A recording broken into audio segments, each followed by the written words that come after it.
This is episode 202 of That Shakespeare Life.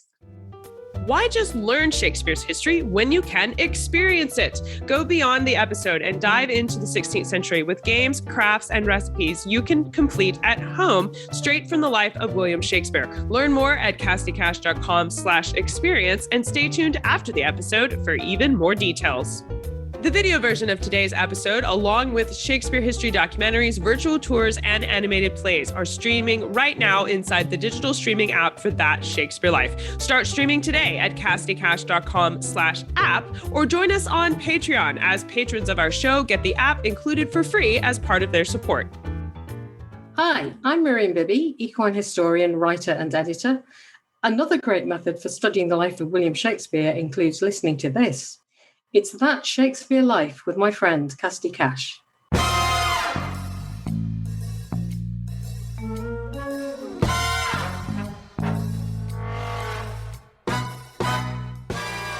Elizabeth Russell's response to this was not in my backyard, in effect. And if you think about it from her perspective for a while, all these theatre goers invading her genteel district, those narrow, rickety streets clogged up by carriages, the manure from all those horses alone would be enough to put anyone off. And then there's the genuine terror of the fear of the spread of the plague in the confined space of the indoor playhouse.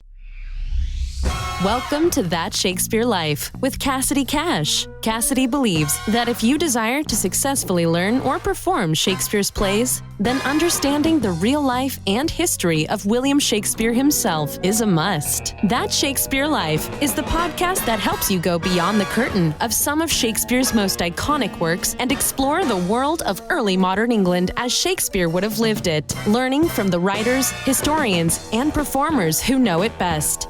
And now, here's Cassidy. Lady Elizabeth Russell is known in Shakespeare history circles as the woman who tried to end the Blackfriars Theatre. A devout Puritan and for a time favorite of Queen Elizabeth I, Lady Elizabeth Russell wrote up a treaty against the opening of Shakespeare's Blackfriars Theatre, gaining the support of some of William Shakespeare's own colleagues in the industry for her opposition. Our guest this week, Chris Laoutaris, is the author of Shakespeare and the Countess, the book that tells the remarkable story of how one woman stood up to try and stop one of the greatest theatres in history. Dr. Chris Laoutaris is a biographer, historian, Shakespeare scholar, and associate professor at the Shakespeare Institute in Shakespeare's birthplace of Stratford-upon-Avon. His research interests include Shakespeare's theaters, women's history, particularly female political and religious activists, the development of the early sciences, and Renaissance politics and espionage. His most recent book, Shakespeare and the Countess, The Battle That Gave Birth to the Globe, from Penguin UK and Pegasus in the US, was shortlisted for the Tony Lothian Prize for Biography, was Observer Book of the Year, Telegraph Book of the Year, one of the New York Post's must-read books, one of the Daily Telegraph's top 10 history holiday reads, and made the bookseller's top 10 most reviewed books for the season of its release. Find out more about Chris and see links to his book and other research publications in the show notes for today's episode. Hello, Chris. Welcome to the show. Hello, thank you so much for inviting me. It's an absolute pleasure to be here. Lady Elizabeth Russell was an ambitious woman, particularly given her circumstances. I mean, when we think about the Elizabethan era, we consider women to be sort of demure and subservient, certainly not people who were becoming the first female owner of their own castle, as we are told about Elizabeth Russell. Is that a true story about her? Was she the first woman to own her own castle? Well, yeah, Elizabeth Russell was anything but silent and demure, that's for sure. And she did, in terms of ownership, the castle was leased to her in a sense. So the right to grant the keepership of castles belonged to the Queen, in effect. And Elizabeth Russell petitioned the Queen relentlessly for years to get the keepership of her own castle. Now, a keepership is actually it's a post with military connotations, which could only be given to men, because in times of war, castles and their armaments had to be made available for the defence of Queen and country. And it came under an old feudal law known as shield service. And so Elizabeth Russell knew full well that only men could really be granted the keeperships of castles. But she decided she wanted her own castle and her own armaments and her own weapons. And so she petitioned the Queen, and she did this by offering her bribes. So she gave her elaborate hats, fabulous jewels, purses stuffed full of cash, in order to convince her to allow her to have her own castle. And we all know that Queen Elizabeth I is regarded as being a fairly stubborn individual, someone who knows her own mind and knows how to govern a country. But even she could not withstand Elizabeth Russell's kind of relentless pursuit for her own castle. And eventually, after a number of years, she gave in. And she granted her the keepership of Donnington Castle near Newbury in Berkshire. And she also granted her the bailiff of the manor of Donnington. So, as far as I'm aware, this is the first example of a woman holding these posts. I couldn't find, I couldn't trace any other female who had these kind of posts with these military connotations. And so Elizabeth Russell seems to have been breaking with tradition there. And she was immensely proud of her castle and her weapons. She referred to them as mine own weapons. And she even claimed to have the powers of a sheriff in her own dominions. And one thing I love about Elizabeth Russell is she constructed a prison in the grounds of her Berkshire estate. This is Bisham Abbey in Berkshire. She constructed a prison in her grounds with at least 2 pairs of stocks in which she would regularly incarcerate her enemies. Now, that's got to be a first, a woman who has her own prison. And one story I love about her is that she incarcerated the servant of one of her enemies and demanded a huge ransom for his release. And that poor individual was kind of languishing in her prison. And they could only get him released with the help of the Queen herself. The Queen had to intervene in order to get him released from Elizabeth Russell's clutches. So she was incredibly proud of her castle and her weapons and her prison. Sounds like she worked hard to have them and wasn't going to let them go. Absolutely. Was Lady Elizabeth Russell really a countess, though? That's a very good question. And the answer is quite complicated because formally, she was not entitled to call herself a dowager countess. Now, during this period, a countess could only be given the title of dowager if she was married to somebody who had been an earl. So anybody of below the rank of an earl could not be given the title of dowager countess upon the decease of her husband. Now, unfortunately for Elizabeth Russell, her husband died just before acceding to the glittering earldom of Bedford. And so formally, she was not entitled to call herself a dowager countess, but she did in fact have a very strong claim. So the claim rested basically on the gender of the claimants. So Elizabeth Russell was arguing that her daughters should be the inheritors of the estates of the Bedford earldom. There was another claimant to those estates, and that was Edward Russell. That was Elizabeth Russell's nephew. But Elizabeth Russell's eldest daughter came from a more senior branch of the family. So she really, in fact, had a stronger claim in terms of the order of birth of the claimants. Now, unfortunately for her, in this case, the ruling came down in favour of the male heir. And Elizabeth Russell was really upset about this. And she kind of recognised that this was unfair. She did actually say that it wasn't right for people to, in her words, favour the heir's male, which was a very kind of modern view in a way. She believed that gender shouldn't really play a part in that decision. But she lost the claim to the dowager title and to the Bedford inheritance. But this did not stop her from claiming that she was a dowager. So she continued to call herself Dowager Countess. She signed all her letters and documents with that title. And she even constructed her own funerary monument during her lifetime with a fabulous life-sized effigy of herself wearing a countess's crown. And this was, her mark on posterity. She wanted to ensure that the world knew forevermore that she was a Dowager Countess. And she was so passionate about this. One story I love about her was during one of her legal cases, an earl dared to suggest that she was not a Dowager Countess. And she physically assaulted him before a stunned audience. She grabbed him by the cloak and shook him violently, much to everybody's kind of shock. And there was a witness to these events, and he recorded them. And he wrote down in his notebook that she was, quote, more than womanlike, with a very great spirit and an undaunted courage.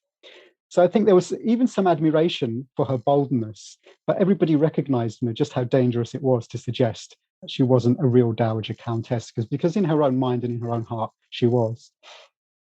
With all of this, with a record for physical assault, if someone disagreed with her self-styled dowager countess status there, was Lady Elizabeth Russell a favorite of Queen Elizabeth, or did Queen Elizabeth kind of find her annoying for all of her bold demands? I think Queen Elizabeth first sometimes did find her annoying. They had a somewhat tempestuous relationship. So sometimes the Queen showered her with favours. So, she did grant her the keepership of Donnington Castle, which was a very unusual thing to do for a woman. She also gave her Bedford House, which was one of the grand estates of the Bedford earldom. So these were real gestures, I guess, of favour. But at the same time, she could also be less favourable to Elizabeth Russell. Upon occasion, she would shun her in public and therefore humiliate her. And I think one of the worst things she did was she granted Donnington Castle to the Lord Admiral Charles Howard while Elizabeth Russell was still in possession of it, and without specifying whether the Lord Admiral would take possession only after her death. Now, the Lord Admiral saw this as a green light to make a play for her castle, and this led to pitched battles. It led to outright warfare between Elizabeth Russell's men armed with weapons from her castle and the Lord Admiral. And they clashed spectacularly over the right to the castle, with the Lord Admiral storming it and taking it by force. And Elizabeth Russell galvanized her men into action and tried to get the castle back, in effect, by storming it again. She failed to do that and ended up having the Lord Admiral's men put their swords to her throat. So things did get terribly heated. Unfortunately for her, she lost the battle to win the castle. She took the Lord Admiral to court over it and failed. And when James I succeeded to the throne, he gave the castle outright to the Lord Admiral.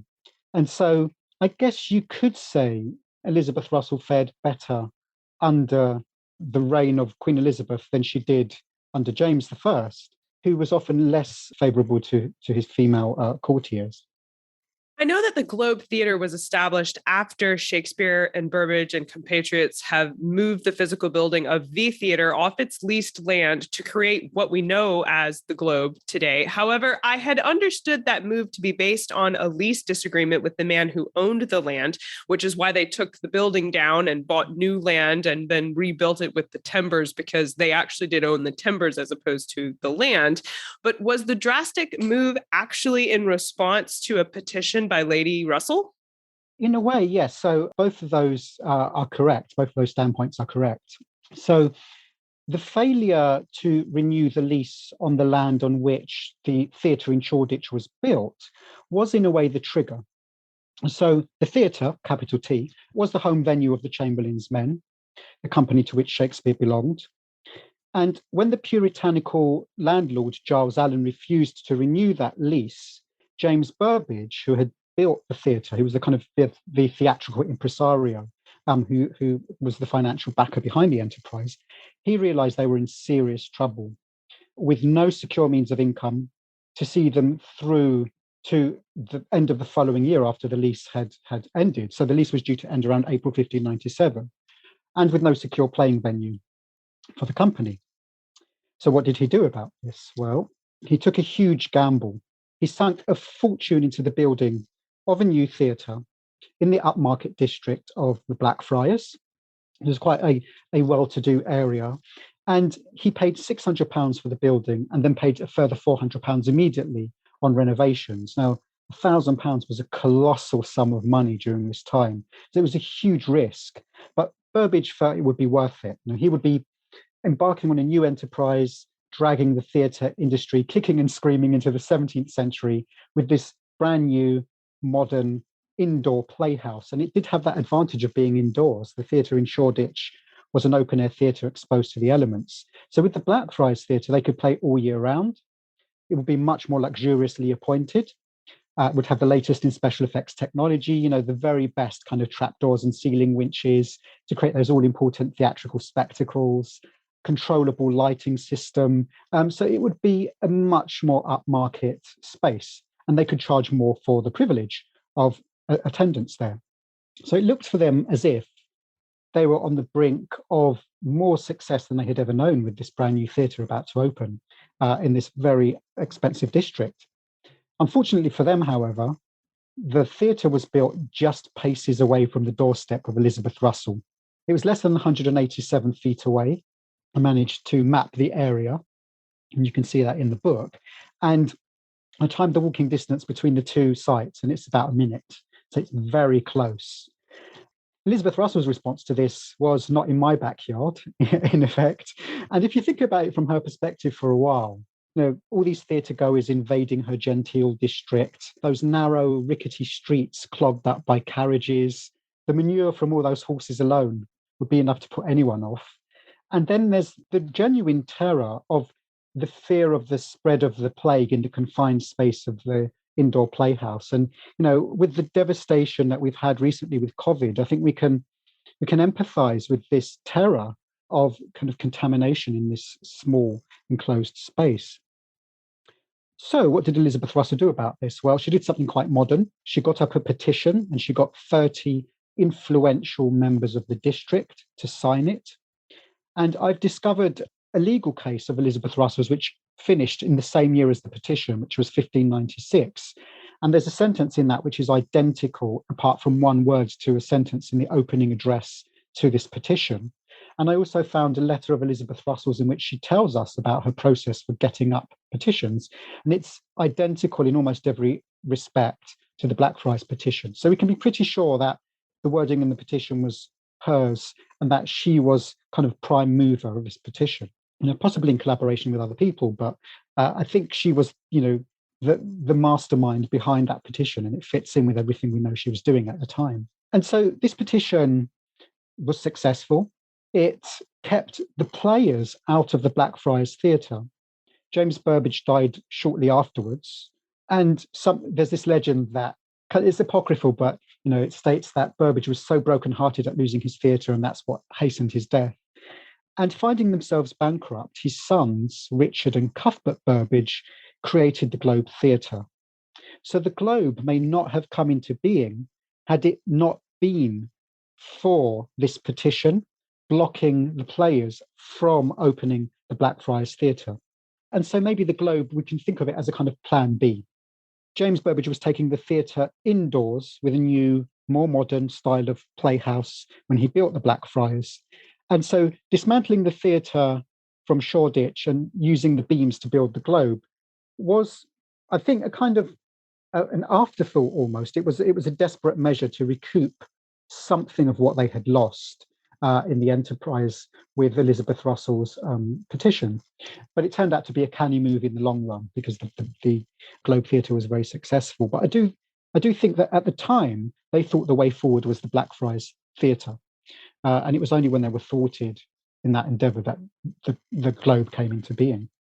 I know that the Blackfriars was delayed in starting as a theater over opposition to it being located in the Blackfriars district. As you outlined, Lady Elizabeth Russell wasn't the only person who felt like it was disrupting a good thing there, and they didn't want the theater to be set up there. But is the petition Lady Russell had signed the reason the delay was successful, causing Shakespeare and Burbage to have to wait years to set up shop in the Blackfriars district? Yeah, absolutely. And, you know, that petition was successful. And the reason it was successful is it went to the Privy Council. Now, the Privy Council is a group of advisors who meet most days of the week. Their job is to advise the Queen, to navigate the ship of state, to implement policy and law. And this included edicts which affected the fate of the theatres. And so Lady Russell, very interestingly, had relatives on the Privy Council. So her brother-in-law was William Cecil, Lord Burleigh and the Lord High Treasurer of England. So he was one of the Queen's oldest and longest serving advisors and was very trusted by her. His son was Elizabeth Russell's nephew. His name was Robert Cecil. He was the Secretary of State and therefore the most powerful man in England. Yeah, not a But bad connection to have at all. Absolutely, yeah. If you want connections, that's a good one right there. That's the kind of, you can kind of see why the petition was successful. And in addition to this, her kinsman, William Brooke, the Lord Cobham, was also on the Privy Council. Now, the Lord Cobham was mentioned in the wording of the petition. And so I guess what the petition is trying to do is indicate that the Lord Cobham was in support of this anti-theatrical crusade. So he's another very powerful individual who is related to Elizabeth Russell by marriage and who is on the Privy Council. So Elizabeth Russell is a kind of logical link to the Privy Council and just the ideal person to have managing this petition. And now, because of this petition, the players found themselves evicted, in effect, from the Blackfriars Theatre, which remained empty for about 3 or 4 years.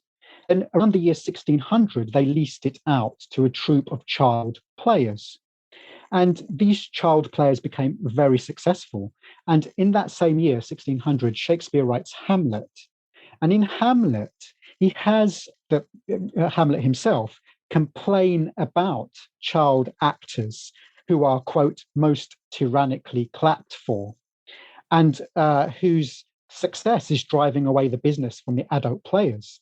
So it's possible that Hamlet gives us a trace of what Shakespeare felt about the events surrounding the petition and their consequences, which is amazing to think that maybe that legacy has left a trace in one of history's most kind of famous plays. Was Lady Elizabeth Russell someone whose opinion carried great weight in the 16th century, or was it her connections with the Secretary of State that was allowing her presence and involvement with this petition to carry so much impact? Well, Elizabeth Russell, I guess you could say she was loved and feared in equal measure. So she was very influential. She was highly respected. And she and her sisters were reputed to be among the most educated women in the whole of Europe. Their father, Sir Anthony Cook, gave them an education literally fit for a king. He was the educator of the young King Edward VI. And so they were trained, the Cook sisters, which is their maiden name, in the environment, the very same environment which educated kings and nobility. And their home in Gidea Hall in Essex came to be known as the female university, which I think is incredible. These, for the time in which women were not given equal access to education, for Elizabeth Russell and her sisters to gain such notoriety for their learning. And as well as having lots of influential friends and relatives on the Queen's Privy Council, many of those influential people who signed her petition were close friends of Elizabeth Russell's. Some of them were related to her. And I traced her relationship with a kind of eclectic group of printers, booksellers, physicians, ministers, and wealthy business owners who signed this document and who were among her kind of close circle of intimates. So Elizabeth Russell's contacts definitely helped. She had contacts across 3 churches, which was St. Anne's Church in the Blackfriars, which is right next door to the Blackfriars Theatre, as well as the Dutch Church and the French Church of London. And so she had intimates in all these churches. And I discovered that the petition was signed by members of these 3 churches. So that would have taken quite a bit of orchestration and administration. And Elizabeth Russell was ideal for this because she had those contacts across those 3 churches. So undoubtedly, her influence was one of the reasons why this petition was successful. Chris writes that several of Shakespeare's own business colleagues were signers of the petition. Chris, who were these colleagues that signed a petition against the theatre, and were they not acting in their own disinterest to support this petition? This was one of the elements I loved researching most about this book, because there's a real mystery at the heart of this. So when you look at this petition, you'll see it has a kind of introductory address to the Queen's Privy Council. That's the section I believe was written by Elizabeth Russell, because I found sentences in other documents that are almost identical. And then underneath that, there are 2 columns of names. The second name after Elizabeth Russell's is that of the Lord Hunsdon, and that's George Carey. George Carey happened to be Shakespeare's patron, so he was the patron of the playing company to which Shakespeare belonged. In the second column, opposite that, 3 names down, you come to the name Richard Field, which is equally as perplexing. because Richard Field was Shakespeare's publisher. Now, Richard Field he was the first kind of publisher to bring Shakespeare to print. So he published a long narrative poem of Shakespeare's called Venus and Adonis in 1593, which is in fact arguably Shakespeare's most popular work during his lifetime. So his most popular work, in fact, wasn't one of the plays. A close contender is Henry IV, Part 1, in fact, which had the most reprints during Shakespeare's lifetime. But arguably the most popular work of Shakespeare's was this text, Venus and Adonis, published by Richard Field. Richard Field was a fellow Stratfordian. So he and Shakespeare grew up together in Stratford-upon-Avon. They went to the same school. Their parents knew each other. So it's a real mystery. What on earth was Richard Field doing, stabbing Shakespeare in the back like that by signing this petition? Similarly, what on earth was the Lord Hunsdon, the company's patron, doing, signing this petition? Surely they were going against their own interests. So this was a real puzzle, an enigma that I had so much fun trying to unravel. And if you're interested, I can reveal a couple of pointers in terms of what I've discovered in relation to that. I found that Richard Field was kind of moonlighting in a double career. As well as being a printer, publisher, Richard Field was also the administrator of St. Anne's Church, which was the church right next door to the Blackfriars Theatre, and the church in which Elizabeth Russell herself worshipped. It was a Puritan stronghold, and Elizabeth Russell was a devout Puritan. And Field was first assistant warden. He obviously did his job very well, and then was promoted to warden of St. Anne's Church. I also discovered that Field's printing press was located, you'll never guess where, only right next door to Elizabeth Russell's house. Now, his printing press had been lost for 4 centuries. We didn't know exactly where it was. And so by looking at kind of ancient indentures and lease agreements and letters and other documents, I've gradually managed to piece together where everything was in that district. And Richard Field's printing press is right next door to Elizabeth Russell's house. And finally, with Field, I discovered that just before he signed the petition, he acquired a new landlord. And that landlord's name was William de Lorne. William de Lorne was the minister of the French church. He was one of Elizabeth Russell's circle of intimates. And he also signed the petition. So clearly, Richard Field's allegiance to his new landlord, to his church, and his proximity to Elizabeth Russell outweighed his allegiance to Shakespeare. So that kind of solves the mystery about Richard Field. I mean, there's a lot more to it than that, which is in the book, but that's a brief summary of some of the pointers I discovered. And as for Shakespeare's patron, well, he lived just beneath the Blackfriars Theatre, and he was related to Elizabeth Russell by marriage. So I don't think he could have got away from Elizabeth Russell if he tried. And there are also other political reasons why he would have signed that petition and why only Elizabeth Russell could have forced him to do so. But that's a much longer story, so I can refer you to my book for that. We will put a link to Chris's book in the show notes for today's episode so that you can read the rest of this fabulous story. But Chris, tell us what ultimately came about after the petition was signed and posted. Shakespeare, we know, went on to set up both the Globe and the Blackfriars. So how was that able to happen if this petition had such an impact?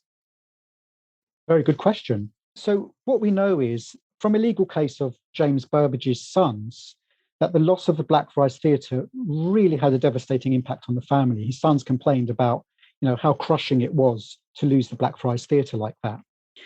And so his sons had very little money left for a new theatrical venture. All they had was the timbers of the theatre in Shoreditch, which were in themselves valuable. So you can understand why they wanted to take those timbers and then use those to build the Globe. But in order to do that, they needed capital.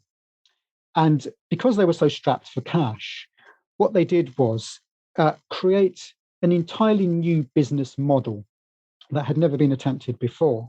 So they kept half the shares in the Globe for themselves, and then they offered the rest in equal shares to 5 other shareholders. One of those was Shakespeare.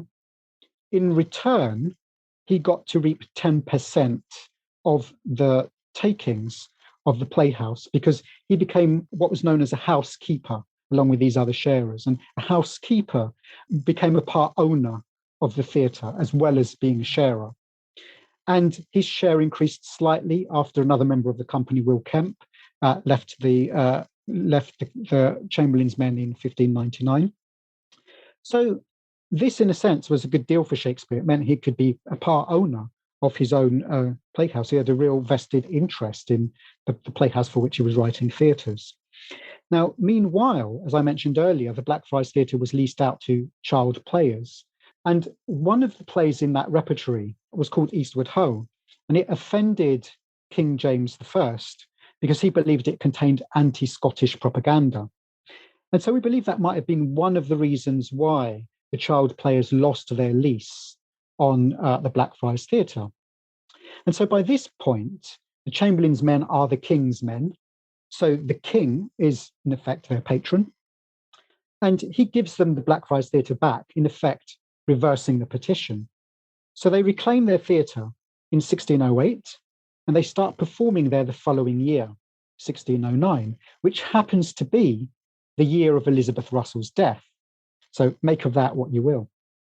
The best place to start when learning about the history of the Globe and Blackfriars conflict and Lady Russell herself is with Chris Laoutaris' new book, Shakespeare and the Countess. You can find this book at all major retailers, including Amazon, and we'll have a link directly to Chris's book in the show notes for today's episode, so you can go there to find that as well. Chris, in addition to your book, what are some reliable books or resources you can recommend we use to explore more about Lady Russell as well as the Blackfriars and the Globe?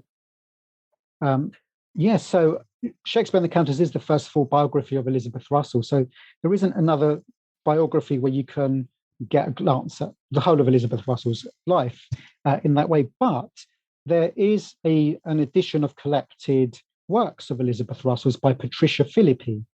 It's called The Writings of an English Sappho, Elizabeth Cook Hobby Russell, and it's Elizabeth Russell's collected works, edited by Patricia Philippi, with translations by Jamie Goodrich. So that's a good resource if you want to know more about what Elizabeth Russell was writing. She was quite a prolific writer of letters and poems and other forms of writing. If you're interested in learning more about Elizabeth Russell and her sisters as a group, there's a wonderful book by Gemma Allen called The Cook Sisters, Education, Piety and Politics in Early Modern England.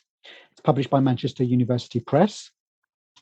If you're interested in Lady Russell as a playwright or a writer of entertainments for the Queen, because she did write a play, which was part of entertainments for the Queen in her home in Bisham Abbey, there's an article by Elizabeth Zeman-Kokovich called Lady Russell, Elizabeth I and Female Political Alliances Through Performance. And you can access that through English Literary Renaissance Journal. It's published in 2009 and it's volume 39. And lastly, just as if you want a book about Shakespeare, I've got a great recommendation for you. This is a very recent book, fabulously well researched. It's by Lena Cohen Orlin, and it's called The Private Life of William Shakespeare. And it was published in 2021 by Oxford University Press, and it's packed full of kind of wonderful new insights into Shakespeare's life.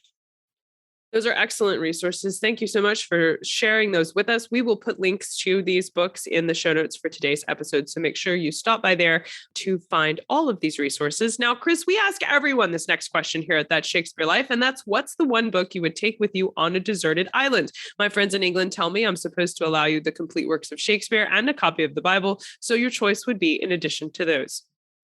Okay, so that's a really good question, actually. I think I would have to take with me a work that was difficult to exhaust, a work that needed reading and rereading over and over again. And that was as rich as Shakespeare's work is and as continually giving. The work I've chosen is Edmund Spenser's Fairy Queen. So Spenser's a contemporary of Shakespeare's. And the Fairy Queen is this huge, sprawling, encyclopedic, Arthurian-style adventure. It's one of the most extraordinary texts I've ever read. It's kind of ahead of its time. It contains a robot, an Iron Man, even an alien of sorts. It has a man from the moon and a witch and lots of mythical monsters. I think fans of Tolkien and Game of Thrones would love it. It takes a bit of getting used to Spenser's style. You know, this is all written in verse, and it's written in a very almost archaic idiom occasionally. But there are some good editions out there with modern spelling. And I found it a truly mind-blowing and psychedelic piece of writing, and I never tire of it. It's just so odd. It captures the strangeness, the beauty, and the wonder of the Renaissance, I think. I think that's an excellent choice for sure. So what's next for you? What are you working on now that you're excited about? Okay, so I'm currently working on, because I don't like to make things easy for myself, I'm working on 3 book projects simultaneously. The first book is about the making of the 1623 first folio of Shakespeare's plays, telling the story of the intertwined lives behind the folio project and how it came into being. The second book is a biography of Elizabeth Russell's nephew, who I mentioned earlier, Sir Robert Cecil, the most powerful man in England, and the only man, in fact, to hold concurrently the posts of Secretary of State and Lord High Treasurer. So he held these at the same time. I think he's the only person in history to do that. And I'm also co-editing a book with Dr. Yasmin Arshad. And this is an interdisciplinary book of collected essays about women, portraiture, and literature in the Renaissance. And it's called Cultures of Portraiture in the British Literary Renaissance. And it's exciting because it brings together historians, curators, specialists in Renaissance literature and drama, Shakespeare, and experts in women's history. So all these projects are keeping me very busy indeed. I can imagine. They all sound fascinating. We'll look forward to seeing these come to life. And thank you so much, Chris Laoutaris, for being here and walking us through the history of Lady Elizabeth Russell. This has been a fun conversation. Thank you so much for being here. Thank you so much. I've thoroughly enjoyed it myself. I'm really grateful to have a chance to talk to you about Elizabeth Russell. Our show notes this week include links to Chris's wonderful book, Shakespeare and the Countess, along with all of the resources he recommended you check out to learn more about the plight of Lady Elizabeth Russell and the Blackfriars Theatre, as well as the Globe and the Lord Chamberlain's Men.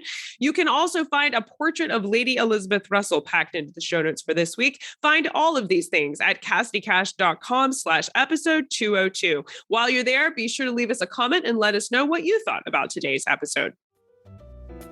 If you're an educator in Shakespeare history, then you will love Experience Shakespeare. Experience Shakespeare is our exclusive line of history activity kits that take pieces of the 16th century and let you try it out for yourself at home or in your classroom. You can learn card games like Naughty that's mentioned in Two Gentlemen of Verona. You can also learn how to make Tudor soap balls and iron gall ink. Each activity kit comes with a printable history guide, video tutorial, supply list, and step-by-step instructions so you can try these activities out at home or share them digitally with your classroom. Each kit also contains bonus resources like worksheets, history guides, and more. You can find out more about these kits and sign up for your first one today at cassidycash.com/experience. That's cassidycash.com/experience. Don't forget that the video versions of our show, along with animated plays and documentaries all about the life of William Shakespeare, are available inside the digital streaming app for That Shakespeare Life. You can start streaming immediately at cassidycash.com/app. And if you're one of our wonderful patrons who help support the show here on Patreon, you now have access to the entire digital streaming app included in your support. Our patrons get access to exclusive content, live Q&As, behind-the-scenes access to the show, and special monthly events like virtual tours, recipe cook-alongs, and exclusive interviews. If you would like to support the work we do here, then sign up to become a patron. You can see all the patron benefits at patreon.com/thatshakespearelife. Thank you so much to all of our patrons for helping us continue the legacy of William Shakespeare. We wouldn't have a show without your support. That's it for this week. Thank you for listening. I'm Cassidy Cash, and I hope you learned something new about the Bard. I'll see you next week. Bye-bye. Thank you for listening to That Shakespeare Life. As always, the best conversations happen after the episode over at CassidyCash.com. Become a part of a vibrant Shakespeare conversation by adding your voice over at the website. Until next time, remember, when you want to know William Shakespeare, you have to go behind the curtain and into That Shakespeare Life.